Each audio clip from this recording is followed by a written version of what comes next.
So as you guys know, we have been in our series for Anthropology, the doctrine of man, and we were talking about that the doctrine of man is greatly important because it impacts our worldview, right?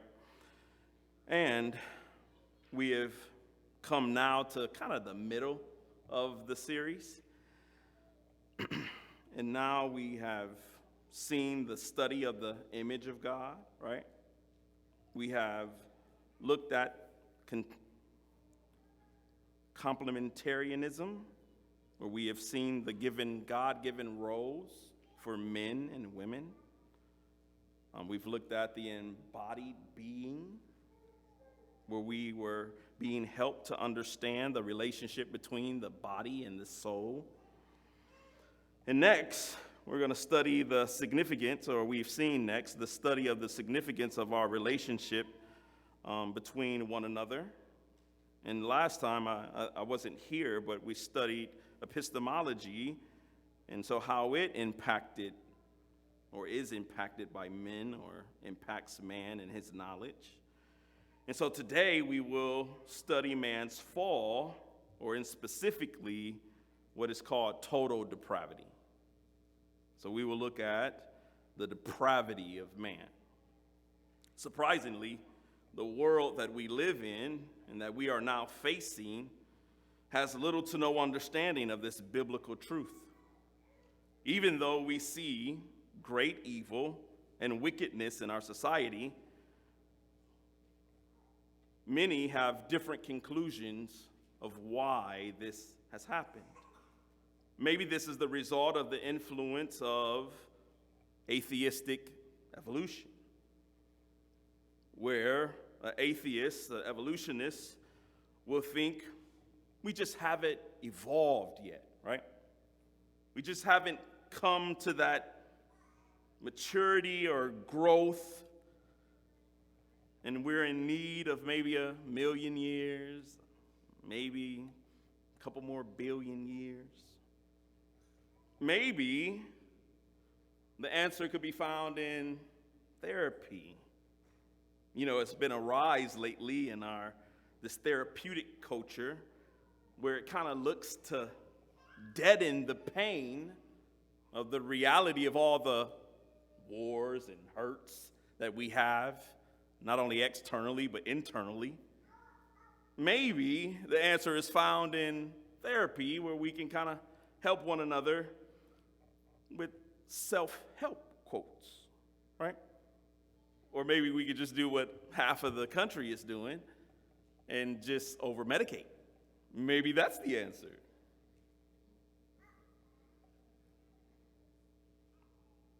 No. But maybe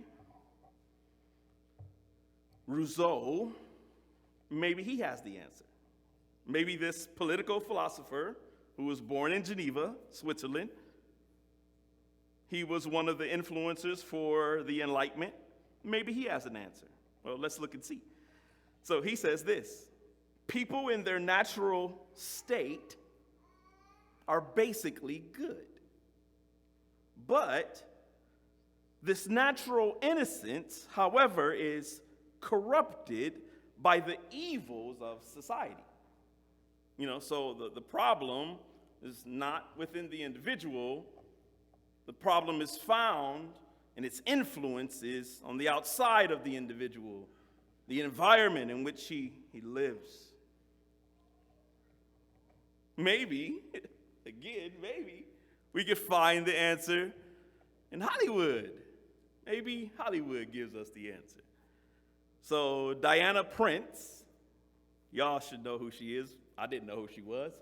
Wonder Woman. My daughter kind of helped me with that as well. And I'm going to read a quote from one of her movies. And listen to this, where Wonder Woman, at the end of the movie, wants to give us the reason why she desires to save humanity. She says, I used to want to save the world, to end war and bring peace to mankind. But then I glimpsed the darkness that lives within their light. You hear that? The darkness that lives within their light. I learned that inside every one of them, there will always be both. The choice each must make for themselves. Something no hero will defeat. I've touched the darkness that lives in between the light. I've seen the worst of this world and the best. I've seen the terrible things men do to each other in the name of hatred and the lengths they'll go for love. Now I know only love can save the world. So I stay, I fight, and I give. For all the world I know can be, for what all the world can be, this is my mission now and forever. So, if you ask me, all of these people are confused. And I know in reading them and trying to look and read their books, I came away even more confused on why the world is the way that it is. And I'm telling you, we picked out these quotes because in some of the books, you can read the books from front to back, and you will not get an idea of what they really think about the world. My daughter even said in one of her classes that they talked about the guy that I'm about to, Nietzsche, that he flip-flops. He thinks one thing on one page in the same book, and then on the other page, he contradicts it. So, I want to kind of, before we get into our text and all of that, I want to kind of give you some possible results of the way they think about the world. The idea that they have is that the world is good. And Frederick Nietzsche is kind of the child of that thought. He's the baby of that thought. And I'm going to read a quick quote from him. And he says this: "There is, in general, good reason to suppose that, in several respects, the gods could all benefit from instruction by us humans. We humans are more humane." That's Nietzsche. He says this, he adds this in another place. He says, "Morality is just a fiction used by the herd of inferior human beings to hold back the few superior men." Y'all see that? He's confused. Now, the result still of this kind of thinking that we've seen in these quotes before, this is a young woman who's they characterize her in this book, The Modern Times, Jean Veef, not Keefe, but Veef. They characterize her as a punk rocker. And this is what they say this young punk rocker has to say: "I belong to the blank generation." Y'all see, this is the result of this thinking. I belong to a blank generation. I have no beliefs. I belong to no community, tradition, or anything like that. And look what she says. She actually gets this right. "I'm lost. Lost in this vast, vast world. I belong nowhere. I have absolutely no identity." Y'all hear that? She's lost. That is the result. That is the result of this self-help. That is the result of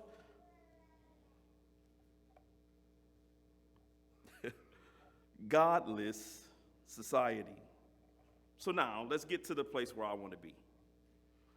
Look at, with me, Genesis 6, verse 5. Genesis 6, verse 5. I'm reading out of the New Legacy Standard Bible, and it says this. Then Yahweh saw that the evil of man was great on the earth, and that every intent of the thoughts of his heart was only evil continually.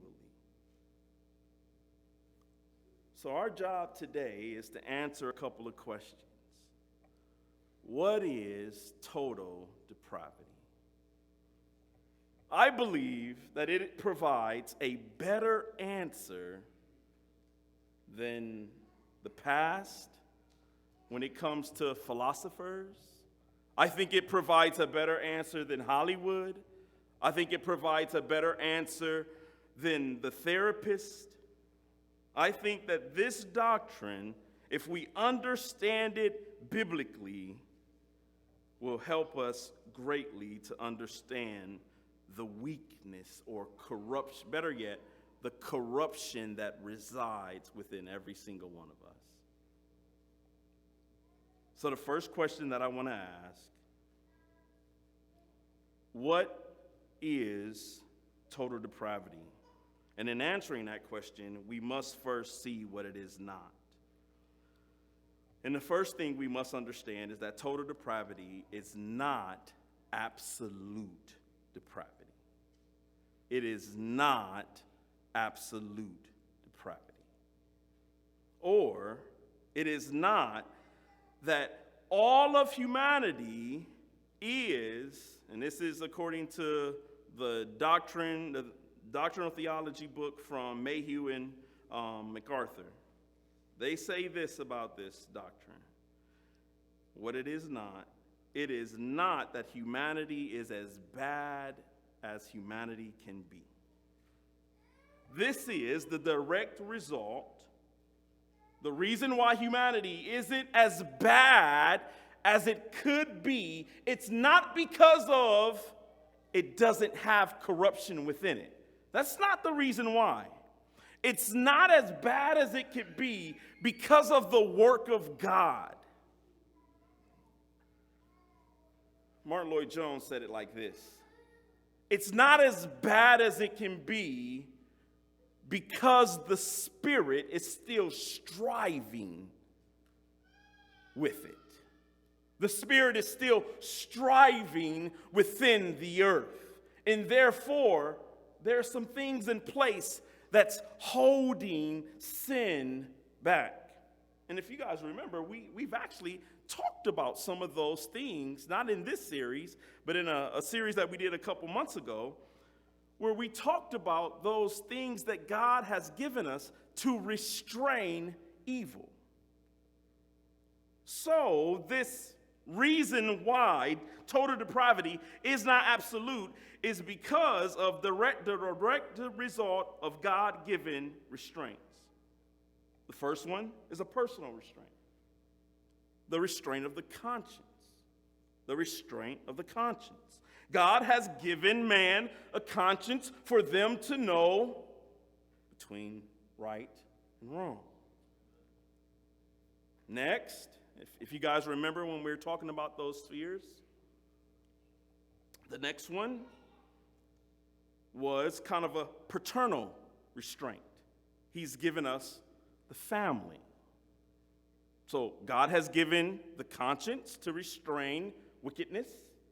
God has also given us the family to restrain wickedness. And then he's also given us a spiritual restraint.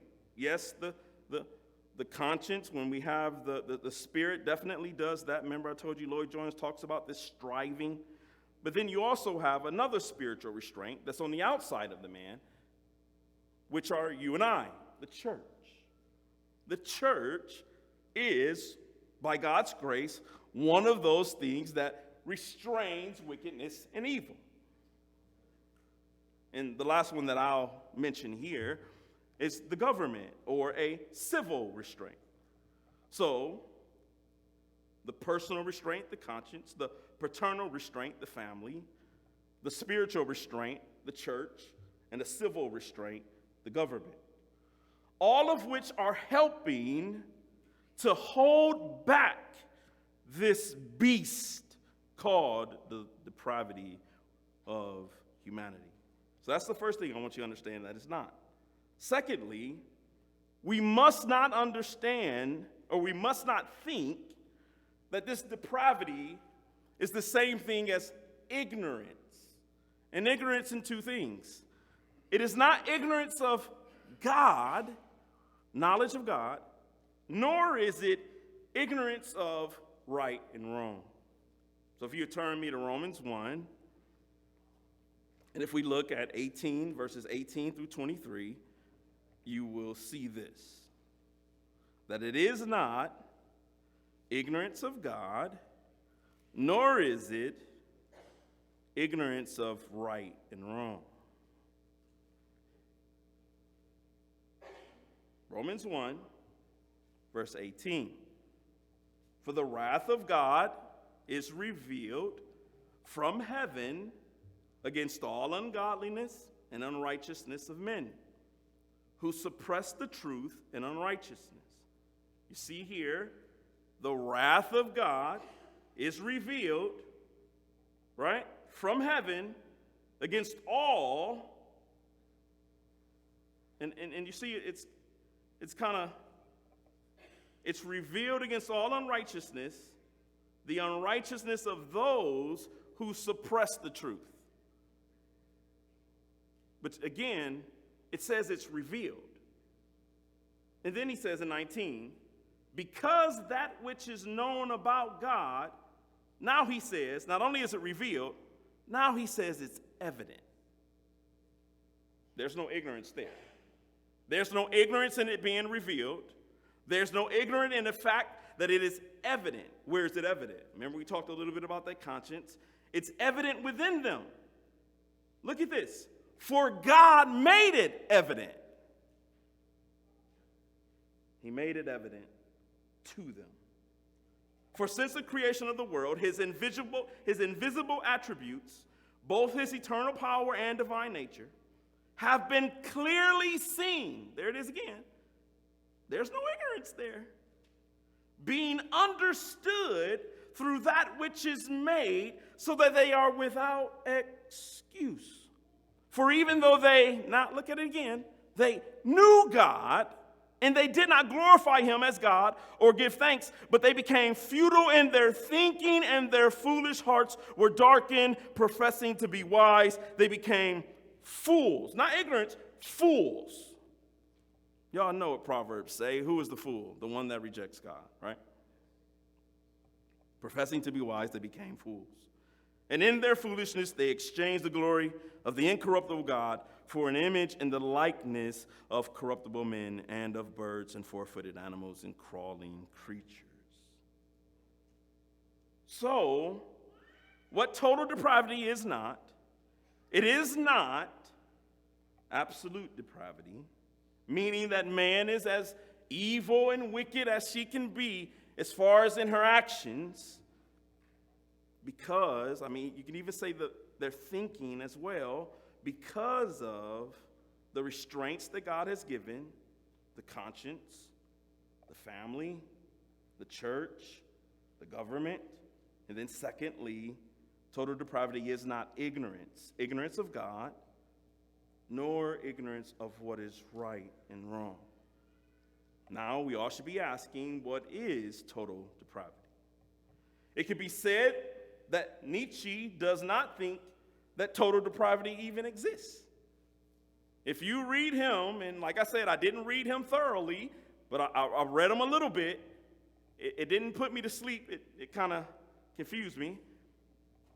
If you read him, I think what you would conclude, he has no understanding of the nature of man, and therefore, he does not even think that this exists.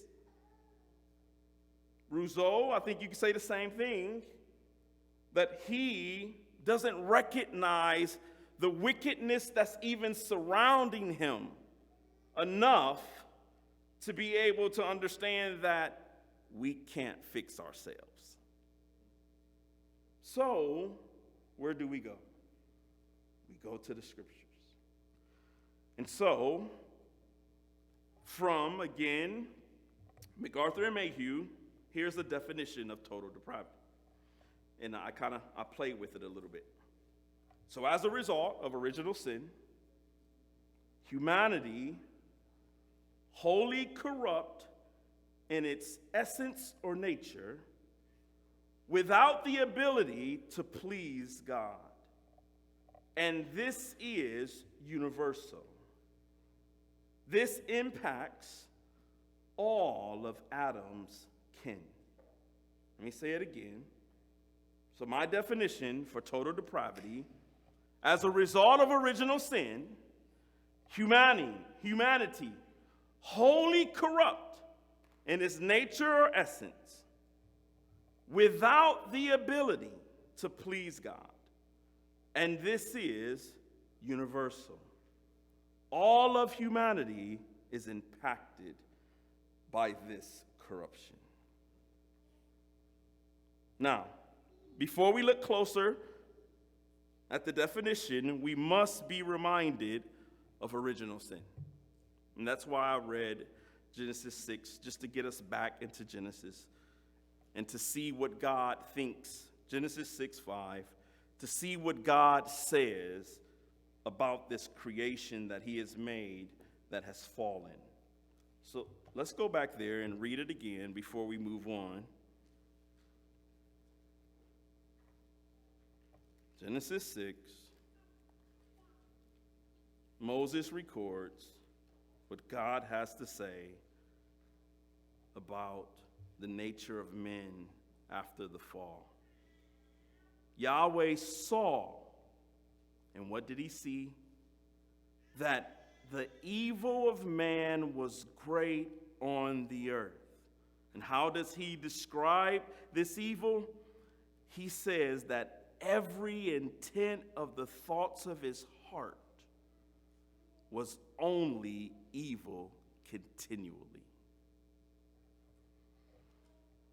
Now, when we're talking about original sin, two key notes that we need to have. One, listen carefully, just as the image of God was and continues to be passed on to Adam's kin, humanity, so is the corrupted nature or essence. You understand that? Just as, and I believe Scripture tries to tell us this when we look at Genesis 5, before our verse that we read.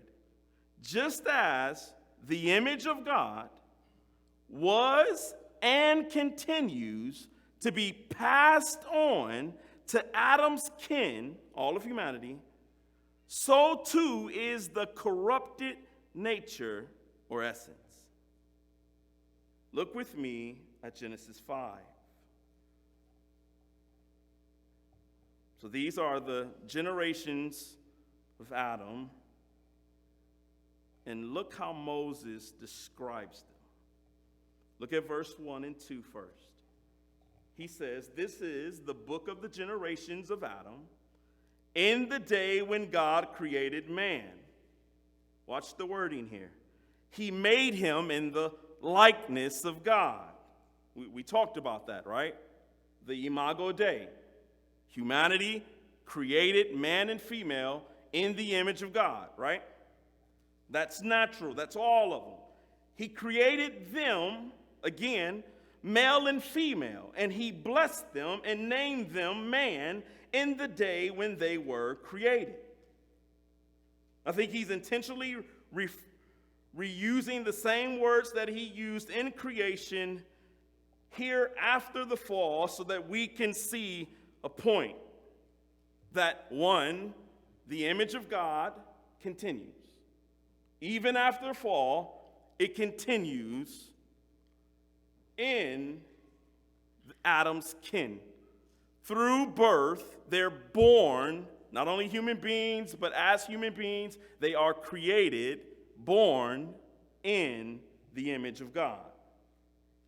It's going to continue. And I would say that continues even to today. Verse 3. Verse 2, he tells us male and female, so making sure that we understand the parents of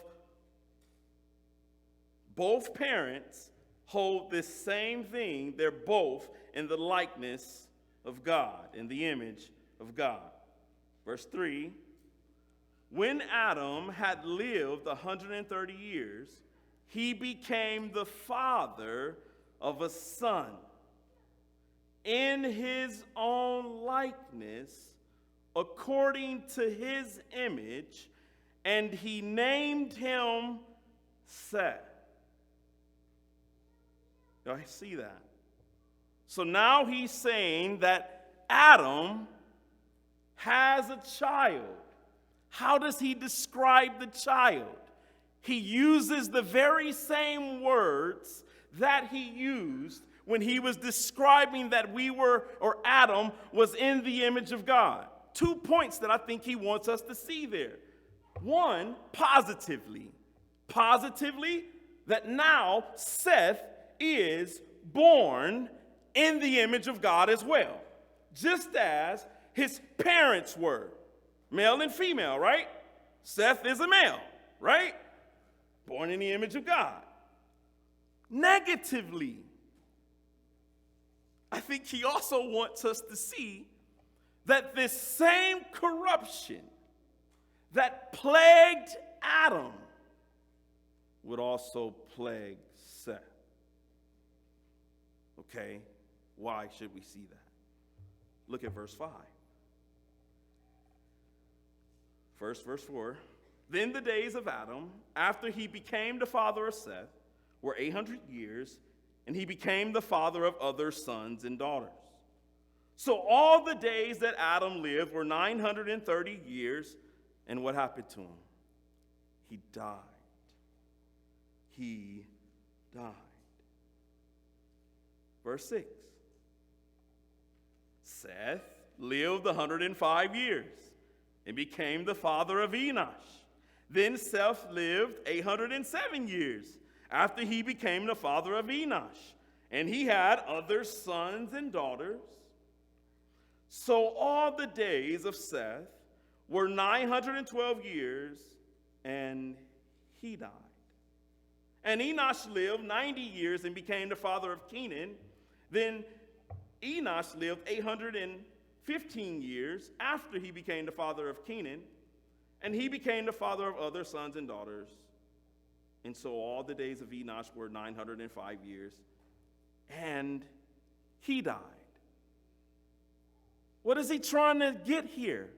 That he that shares in the image of God, that also shares in the image of Adam. Another way that we can look at that, union. Y'all remember that teaching? Union with Christ. Romans 5, Paul uses the same imagery speaking about our union with Adam. And through such union, the imputation of guilt came through that union. What I'm trying to say here is that the corruption came to all of mankind in the same way that the image of God is passed on. The same way that the image of God is passed on to every single one of us. That corruption continues and moves along that same line.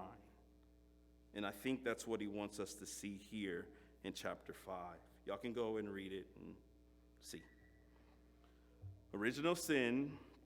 So we're looking at that. So the first thing was the corrupt essence or nature continues on from Adam and for all those that are in his likeness.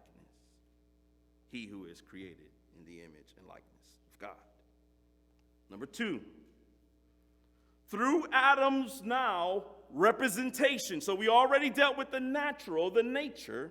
Now, through Adam's representation, his guilt is imputed to whom?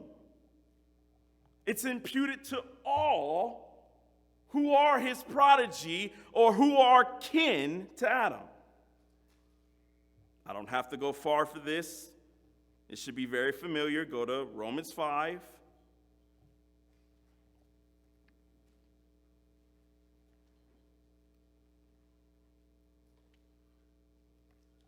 Start at verse 12, and let's look and see. Therefore, just as through one man sin entered into the world. Y'all see that? Just as through one man sin entered into the world, and death through sin. And so death spread to all men because all sinned.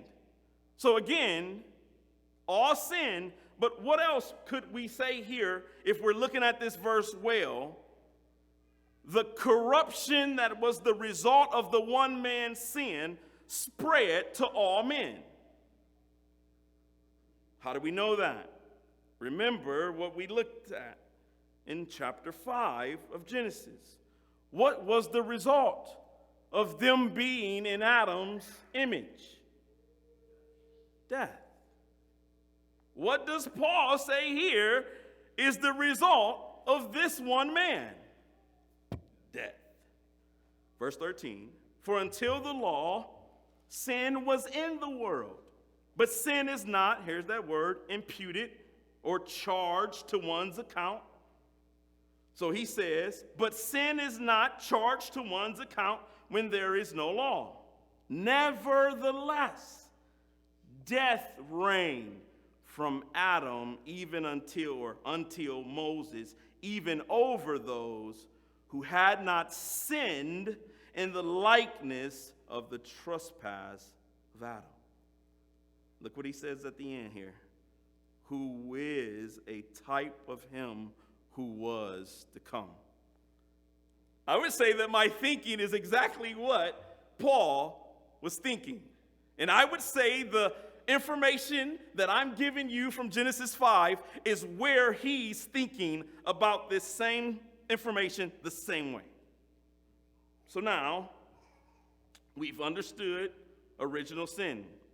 Original sin helps us understand that through our first parents, this corruption came to all men. But then from Romans 5, also guilt was imputed. Now, let's learn a little bit more about what this depravity entails. So now, why do we call it total depravity? I didn't use the word total. I used the word holy. W-H. Fully depraved. I use the word because it touches the complete essence and nature of what we are. There is not an aspect of our lives that is not affected or impacted by this corrupt nature. We've already read Genesis 5, and we've seen what God said. He said that every desire of man was evil. For a little bit. No. Continually. Continually. John 3:19.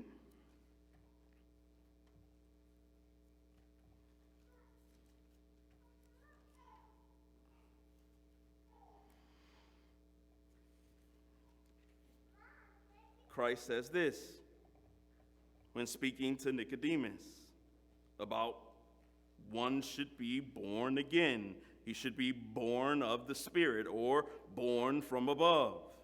He says in verse 6, that which is born of flesh is flesh, and that which is born of the Spirit is spirit. And then we come down here and he says, and this is the judgment. Listen, that the light has come into the world, And men love the darkness rather than the light, for their deeds were evil. So here he talks about the corrupt nature of their affections. 19, men love darkness. Move over to John 8:34.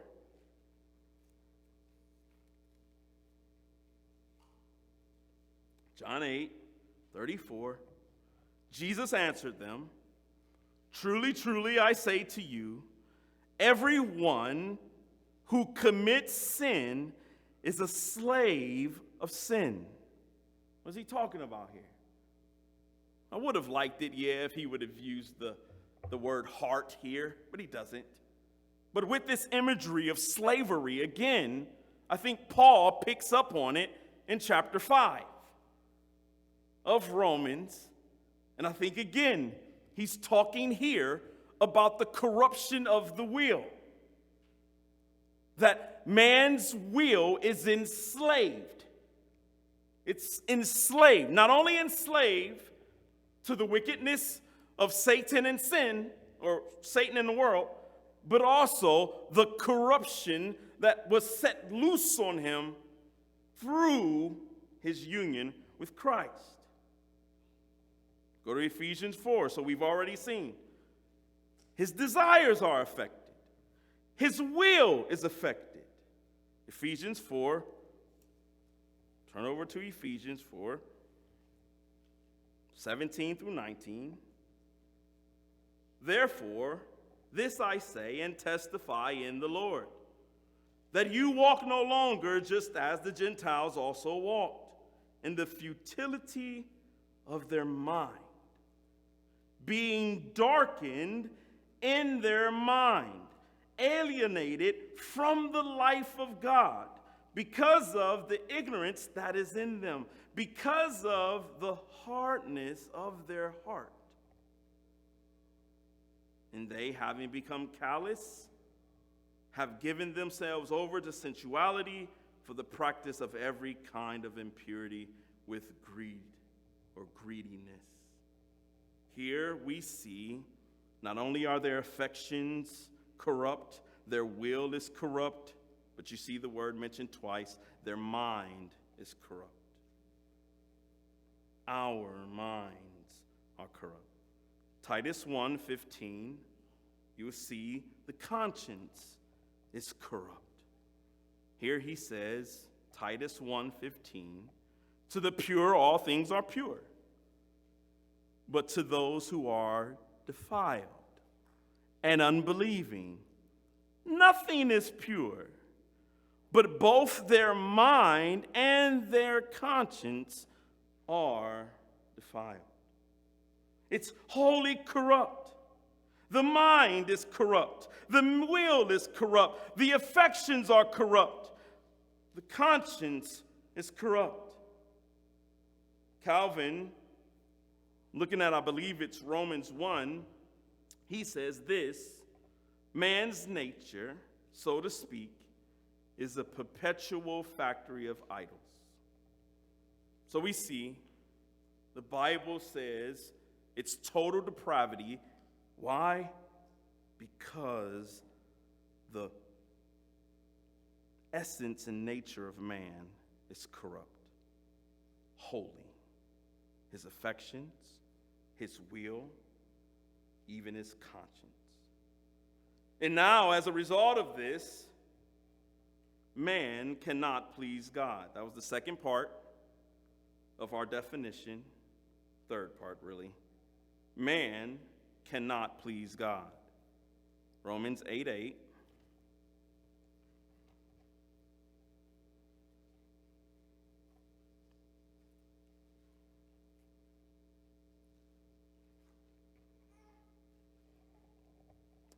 And those who are in the flesh are not able to please God.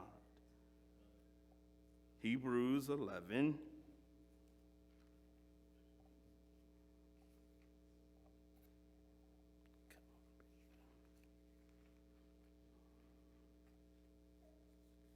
I think all these should be familiar to us, but I'll read them anyway. Verse 16. But now they aspire, let me make sure, Hebrews 11:16. But now they aspire to a better country, that is, a heavenly one. Therefore God is not ashamed to be called their God, for he prepared a city for them. That's not what I was looking for. I'm sorry. I was looking for the verse that talks about those without faith cannot please God. Simple. 6. There we go. And without faith it is impossible to please God. For he who draws near to God must believe that he is, and that he is a rewarder of those who seek him. So we see, as a result of our union with Adam, original sin, man is wholly corrupt. And as a result of being wholly corrupt, he has no ability to please God. Now, the last part of my little definition, this plight, this corruption is universal. This plight is universal. It covers all of Adam's kin. And I spent the time in Genesis 5 because I think it proves it. But here, Isaiah 53:6,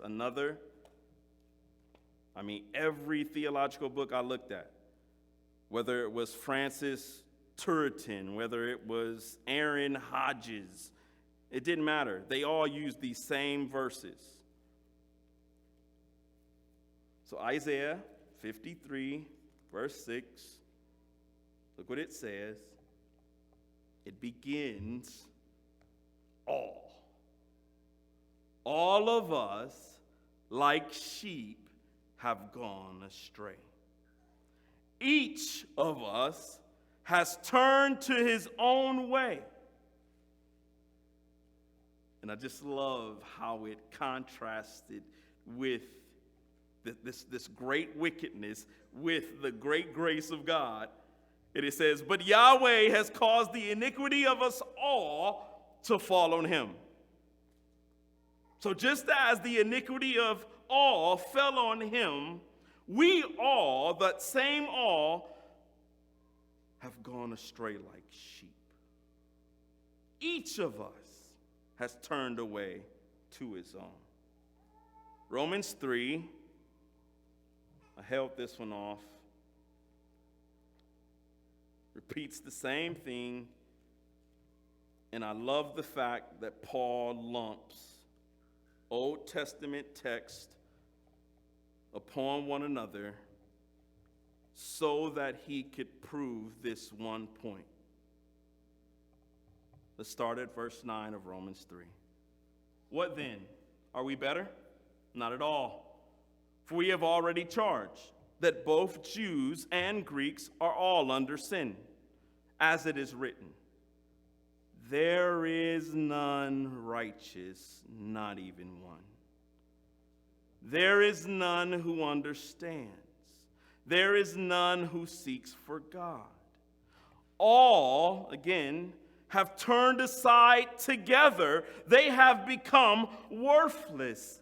There is none who does good. There is not even one. Their throat is an open tomb. I think here he's thinking about some of Jesus' teaching here.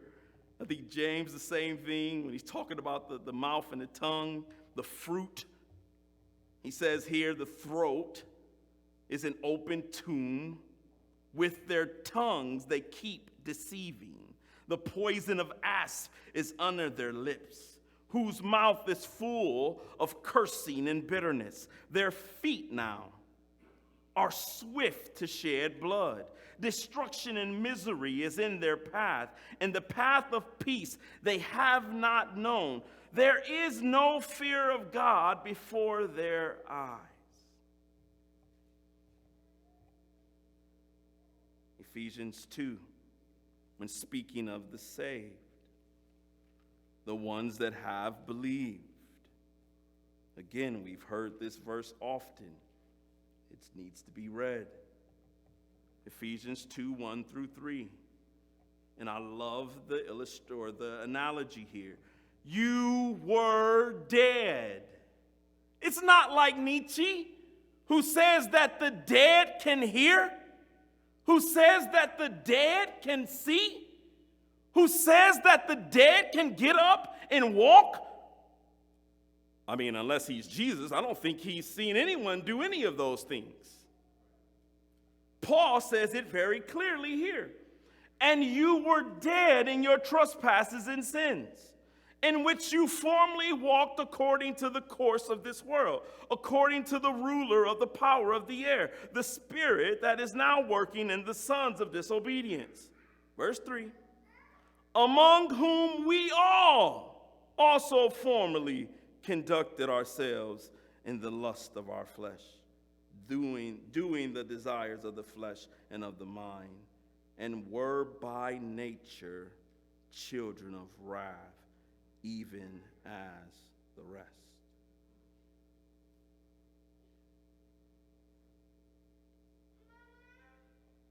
So, total depravity, why? Because we are wholly depraved, because we have no ability to please God, and the plight is universal. Now, what should be our takeaway? I just have two. Turn with me to Matthew 5.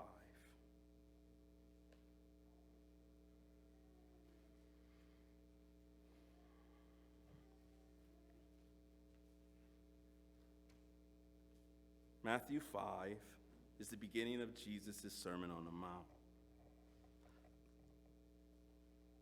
And look what he begins with in verse 3.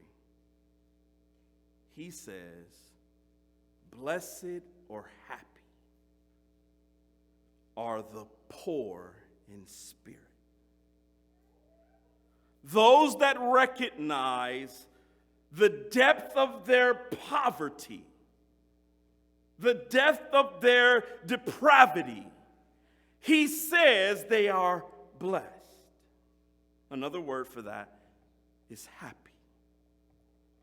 Look what else he says awaits them. He says, blessed are the poor in spirit, for theirs is the kingdom of heaven. This is what I said. You could argue with it if you want. Total depravity, the gateway of happiness and true salvation. Total depravity, the gateway of happiness and true salvation. Second, if we believe this doctrine, we should approach evangelism as Paul did. How does Paul approach evangelism? Well, the first thing I think you should understand is that if you have and understand this doctrine, you approach evangelism with hope. First reason, playing field leveled. We saw that, right? Ephesians 2. Playing field leveled. You are, I am not, any better than those sinners out there outside these doors. As a matter of fact, I was like them. As a matter of fact, I was worse than them. As a matter of fact, you are and were too. This doctrine of total depravity levels the playing field. It gives you hope in evangelism. What else does it do? It causes you to put the sovereignty of God as your first priority when it comes to evangelism. That you're going to, in evangelism, speak on two things first and foremost. the glory and excellencies of our sovereign King, and the depravity of those that he's created.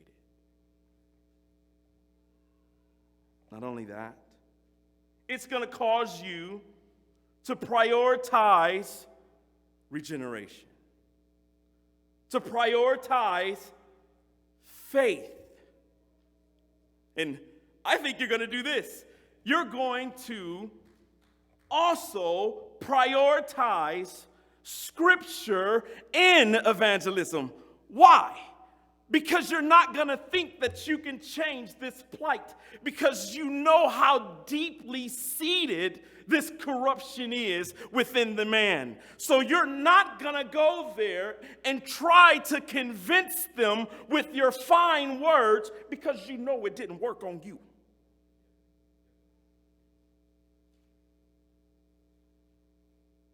I think you see this in Romans 10, but I'll end here.